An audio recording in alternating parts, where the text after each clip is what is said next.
કેમ છો મિત્રો? આ છે આપણું વાડીનું શાકભાજી. તો એટલું શાકભાજી છે ડેઈલીનું માટે, એટલું શાકભાજી ઉતરે છે અમારી. આ અમારી વાડી છે. જો આ વાડીમાંથી એટલું શાકભાજી થાય છે ડેઈલીના માટે. તો આ બધી આપણી વાડી છે, એટલે ડેઈલી આમાંથી એટલું શાકભાજી ડેઈલી ઉતારવાનું જ હોય અમારે. હવે આપણે અત્યારે શાકભાજી કેટલું છે એ બધું તમને બતાવીને અત્યારે આપણે લઈને જવાનું છે ઘરે. આને બધું કમ્પ્લીટ કરવાનું છે, જબલા ભરવાનું છે, કમ્પ્લીટ કરીને લઈ જવાનું છે માર્કેટમાં. એટલે જો આપણે આવી ગયા ઘરે. હવે ઘરે આવીને બધું બકાલું ઉતારવાનું છે. આ છે આપણું બધું ટ્રેક્ટરમાં છે, બધું શાકભાજી હેઠું ઉતારવાનું છે. કેમ કે હેઠું ઉતારીને આપણે હમું કરવાનું હોય બધું. ચાલો આપણે ગાય હવે ઉતારી રાખી.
હાલો મિત્રો, બકાલું બધું હેઠું ઉતારી લીધું. હવે આપણે એનો ભીંડાનો ઢીગલો કરવાનો છે. કેમ કે ઢીગલો કરીને આપણે એને હમો કરવાનો છે.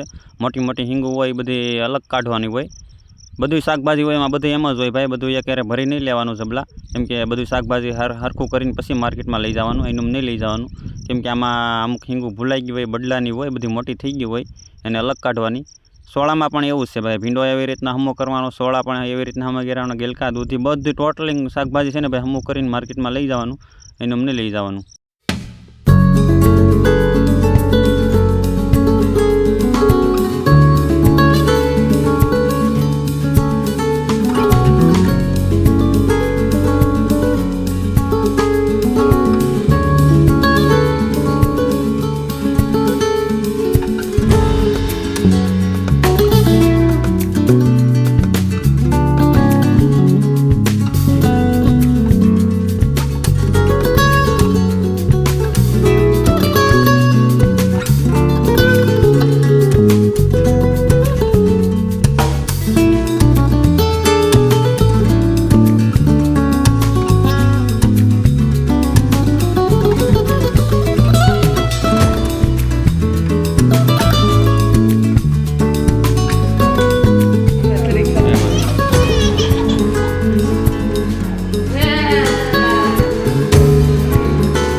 મિત્રો જો આવી રીતના સોળા હોય ને આવી રીતના હમા કરવાના. મોટી મોટી હિંગુ હોય ને એ બધી હિંગુ કાઢી નાખવાની. જો આ બધી મોટી હિંગુ છે, આ માર્કેટમાં ન હાલે.